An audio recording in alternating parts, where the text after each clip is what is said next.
Yun, magandang araw po sa inyong lahat. Welcome po sa Makapili TV. Eto na po, rekta na po tayo. Sandro Marcos at Martin Romualdez, tinaguri ang Pork Barrel King. So alam naman natin, wala ng pork barrel dahil nga diniklara na yan ng Supreme Court na unconstitutional. Pero alam din naman natin na tinatago ang pork barrel sa iba-ibang pangalan. Andyan yung allocable, andyan yung ghost project, andyan yung kung ano-ano para lang makapagnakaw itong mga korap na official natin dito sa gobyerno. Kaya ito, panoorin po natin kung bakit natawag o bakit tinaguri ang Pork Barrel King yung dalawang magkamag-anak, si Sandro Marcos at si Martin Romualdez. So ito, panoorin po natin, pero bago ang lahat, kung hindi ka pa nakasubscribe sa Makapili TV, baka pwede naman pakipindot po muna yung subscribe button at the same time, palike na rin po ng video, wala naman pong bayad yan. Kaya, pindot na. So ito, panoorin po natin. Ito pakingge ha. May mala pork barrel umanong sistema sa mga proyekto ng DPWH at ayon sa report ng PCIJ, isa si Congressman Sandro Marcos sa may pinakamalaking parte. Sagot naman ng Malacanang, handang magpa-lifestyle check. Ayan yung allocation. Naku po. Yan ang bagong pangalan ng pork barrel. Tandaan niyo, di ba? Sabi ng Supreme Court, ang pork barrel ay illegal. Tapos pinalitan nila na kung ano-anong pangalan, DAP, PDAP, insertion, ngayon, allocation na. Grabe. Presidential Sun. Live mula sa TV5 Media Center, nangunguna sa balita, si News 5 Palace Correspondent Maricel Alili. Maricel, una sa lahat, ano ba itong mala pork barrel scheme na tinutukoy ng PCIJ? Di ba't nung pandineklarang illegal ng Supreme Court ang pork barrel? Yun nga, Jiggy, gaya nga ng sinabi mo, base doon sa PCIJ report, tinagurian nila na Pork Barrel King itong si Representative Sandro Marcos. Ang sinasabi kasi nila, pinakamalaking bulto doon sa allocable funds ng DPWH yung napunta sa kanya. Halos 16 billion pesos daw yung nauwi sa kanyang distrito. Hiningan natin ng reaksyon ng Malacanang tungkol dito, pero malinaw ang sinabi ni Palace Press Officer Undersecretary Claire Castro na hindi siya pwedeng magsalita on behalf of the Presidential Son. Pero ang malinaw dito, wala naman daw exempted pagdating doon sa usapin ng lifestyle check. So ang sabi ni Jose Castro, kung kinakailangan na isailalim sa lifestyle check si Representative Sandro at ang kanyang pamilya, pwede raw itong mangyari dahil hindi nga nagbibigay ng exemption si Pangulong Bongbong Marcos. Nauna na rin naman daw na binanggit ni Representative Ready sa lifestyle check. Pero hindi ready sa hair follicle test. Alam niyo kung bakit? Hindi, para lamang po sa kaalaman ninyo. Kasi yung lifestyle check, madali naman itago ang pera eh. Madaling itago ang kayamanan, madaling susanay na sila dyan eh. Naalala. Kaya nga, di ba meron silang mga crony?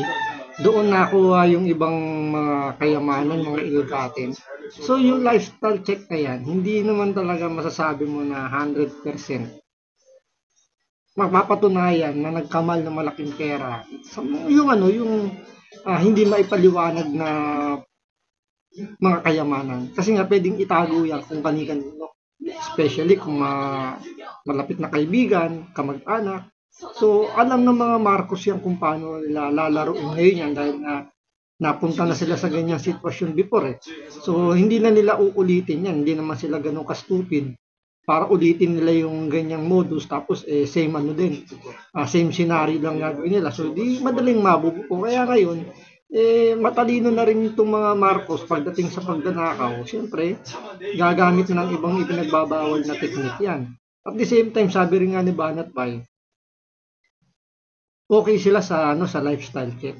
Pero pagdating sa hair follicle test, off limit kagad sila doon. Takot na takot, parang alam mo yan, na kasi doon di madadaya eh. Lalo na kung ang mag-iimbestiga third party, hindi gobyerno or sabi natin may part ng gobyerno pero may third party. So hindi nila madadaya basta-basta yung hair follicle test na yan. Hindi kagaya din sa lifestyle check. Napakadaling na dayain. Pilipino pa, kayang-kaya yan. Naalala ninyo?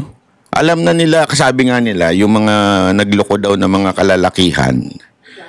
Kung dati nahuli nyo yung mga boyfriend ninyo, tapos biglang nagbago ko, no? Ang sabi nila, hindi nagbago yan. Gumaling lang yan magtago. Oh, alam mo, ganun din ang nakikita ko dito eh. Ganun din ang nakikita ko dito. Magaling lang sila magtago. Kayang-kaya na nila itago yan kasi nangyari na nga sa kanila yan, di ba? Nangyari na yan eh. Oh. So, magaling na sila ngayon magtago. Alam na nila kung anong next step, kung anong gagawin para hindi ma-sequester yung kanilang mga kayamanan. Na tulad doon nangyari nung after the Marcos Sr. incident, di ba? So, ang tanong, kung ready pala sila dyan, bakit di sila ready sa hair follicle test? Oh, kasi nga, yun hindi matatago. Yun. Nasa DNA na yun, hindi na mawawala yun. Kaya nga, ewan ko. I mean, kung ito kasi sinasabi nila, we will not hindi kami papatol diyan sa ganyang klaseng mga hamon, di ba? Bakit itong lifestyle check payag kayo sa hamon na to? Pero doon sa drug test di kayo payag. Oh. Di ba? Be consistent. Kung sinasabi Siyempre, mabubuking sila kapag sa hair follicle test. Hindi kagaya ng urine test, uminom ka lang daw ng gatas, makiklear na daw yun. Pero pagdating ka sa hair follicle test, medyo napakalabo na kasi hanggang sa pinakadulo ng DNA mo, pinakamaliit na molecule, kayang i-trace kung gumagamit talaga itong si Bongbong Marcos. At malamang sa malamang malaki ang posibilidad, mga 99.9% mag-positive si Bongbong Marcos. Doon pa lang sa, di ba, sa palo pa lang ng panga, kitang-kita mo na may posibilidad na gumagamit talaga si Bongbong Marcos. Kung sinasabi nyo hindi kayo papatol sa mga nag-aakusa sa inyo, be consistent. Bakit dito okay lang kayo? Kaya, alam na this, di ba? Alam na this. Representative Sandro na handa rin naman siyang humarap sa Independent Commission for Infrastructure. At nasabi nga niya yan, pero sa ngayon ay inaantabayanan na lamang daw natin kung kailan yung ibibigay na eksaktong petsa o schedule ng ICI para makapagbigay din ng testimonya at maimbestigahan. Ito si Congressman Sandro. Jiggy? Maricel, sa ibang issue na flag ng COA, 14 million pesos non-collected receivables ng OP umano. Anong detalye nito at anong paliwanag na Malacanang? Tama ka, Jiggy. Nasa 14 million itong pinag-uusapan natin na flag ng COA. Pero ang Grabe, paliwanag dyan ni Undersecretary Claire Castro. So, ito muna tayo, ha? So, ito ang pinakamay matinding, itong sinasabi dito na allocation, di ba? Grabe. Ayan, kita nyo yan, yung allocation na yan. Nababasa nyo ba yan? Ako hindi. Ako, babasahin natin yan, ha? Ayan. 15.8 billion. Yan yung allocation. Ang lupit, ano? Yan ang total. Alam mo, mga kababayan, hindi hubiro. Baka kasi, alam mo eto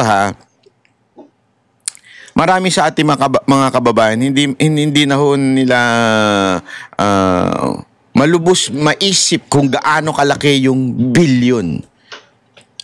Sabi nga nila, yung mga nakaraan, naalala nyo yung kila Napoles, magkano lang yung pinag-uusapan doon, nalalaglag na tayo sa upuan noong time na yun. How much more yung ngayon? Times 5, times 10 ang ninanakaw. At ito, mga individual pa lang po ito, hindi pa totality ito, ha? Hindi pa total.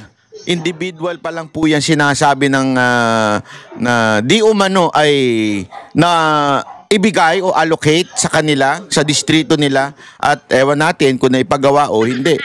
Basta ang At saka isa pa sa nakakapagtaka dyan, bakit yung ICI hindi pa pumupunta ng Ilocos doon sa baluarte ng mga Marcos para mag-imbestiga? Despite meron ng gantong issue na malaki-laki to, for 15 billion doon nga lang sa 125 million ni Vice President Sara Duterte, hindi sila makatulog. Pero bakit dito 15 billion allocable pork barrel ni Sandro Marcos? Congressman to, unlike dito kay Vice President Sara Duterte, second highest na, di ba, elected official. Pero kung maka-question sila sa 125 million, wagas na wagas. Pero ito, congressman, 15 billion allocable para sa distrito niya. Hindi alam kung talaga sa distrito niya lahat ibinuhos yun kasi may mga bulong-bulungan na in-scattered yan para hindi mahalata. Pero the facts na meron siyang ganyang kalaking pondo, sana silipin ng ICI kung talagang meron. Tsaka isa pa nakakapagtaka, ano na nangyari sa Senate Blue Ribbon Committee? Parang wala na yatang planong mag-imbestiga.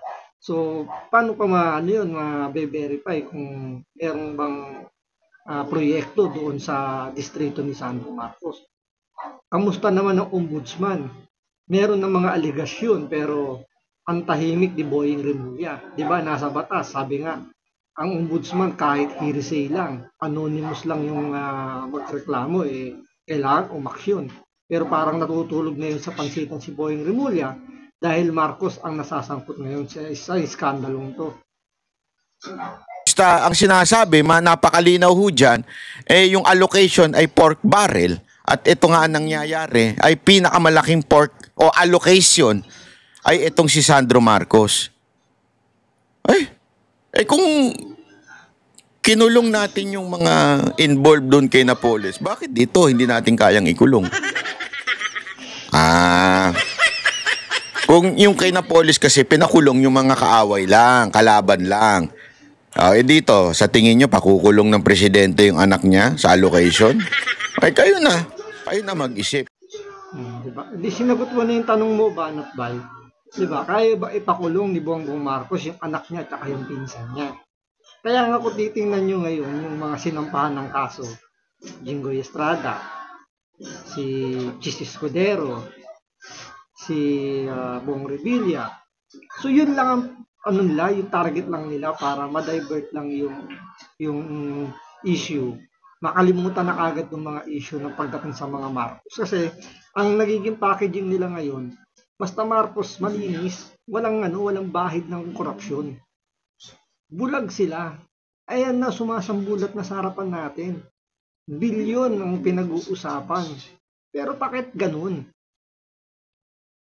Diba? Nakakapagtaka lang na ano nangyayari sa mga kababayan natin na ang sinisigaw, BP resign dahil dun sa 125 confidential funds na binigyan naman ng COA ng magandang, inakwit ng COA na hindi, nagawa naman sa tama yung budget ng OVP. Pero dito, di ba, kitang-kita na. Pero anong nangyari? So, abangan natin sa mga susunod na araw kung ano yung magiging action ng mga senador, ng mga lumalaban sa korupsyon, kung ano yung magiging take nila dito sa pagiging pork barrel king ni Sandro Marcos at ni Martin Romualdez. So, abangan natin yan. So, maraming salamat po sa panunood. Ingat po kayo lagi. God bless.